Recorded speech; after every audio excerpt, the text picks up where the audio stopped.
po ay, believe it or not, 10 years old. She's very old already. Siya ay isang lola. She's a Maltese. She's actually the daughter of our first pet. Well, our second dog, Katri, who is actually Ella's dog. So, sa mga siblings po namin, tig-isa po kaming aso except for Benj and Solana. So, kay Ella si Katri. Si Ella pangalan, kaya kay lahat Katri. Tapos yung mga anak niya, Kalua. Siya umiiyak kapag binubuhat siya ng iba. You know. No.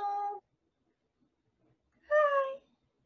Cute. Ang cute ng pose nila. Honestly, kasi sabi lang ng sister ko, parang cute lang yung name na Kiwi. Parang wala pa kaming nakitang aso na pangalan niya ay Kiwi. So sabi ko, okay, games. Na sobrang cute niya, sobrang liit lang nila. And a kiwi is a very small fruit, diba?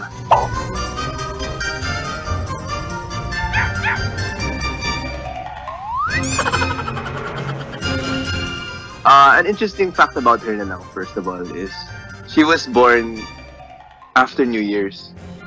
Tuwa talaga ako. Sobrang naging dog person na ako. Sobrang lumambot yung puso ko for them. Gusto ko pa kumuha. I'm actually allergic to dogs. But what's very interesting is they're hypoallergenic, so it's not that bad. So pwede naman sila sa mga may allergy sa dogs. Kaya lang, kailangan ko lang maligo or mag-wash ng hands ko or stuff after I play with them. But it's still worth it. Pero sa ibang dogs, hindi ko kaya talaga. Mga Labrador, yung mga nagsished, I get asthma or I get itchy. Palalakihin ko muna si Cloud. Kiss mo ako. Kiss. Kiss mo ako. Ayaw mo. Snap naman ito. Ay! Kain kayo lang. Sobrang cute si Kiwi kasi yung dining room po namin, from the top of the stairs, you can have a view of our dining table. Habang kumakain po kami, nandun lang si Kiwi. Nasa taas ng stairs.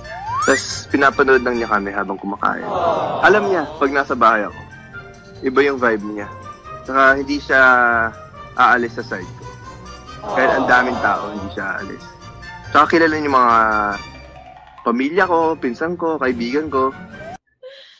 Kiss. Come on.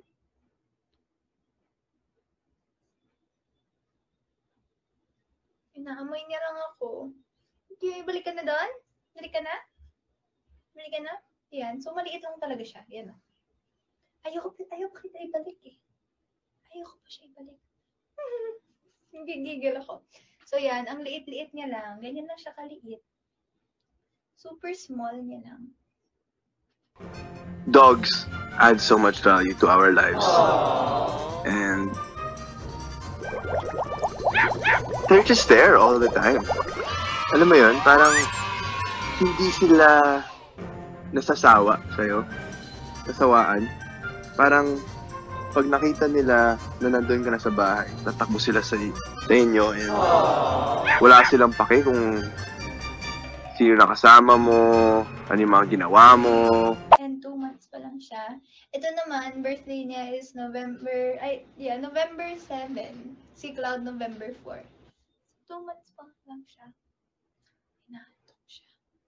Babalik ko na siya. Okay. Balik ako, guys. Babalik ko lang.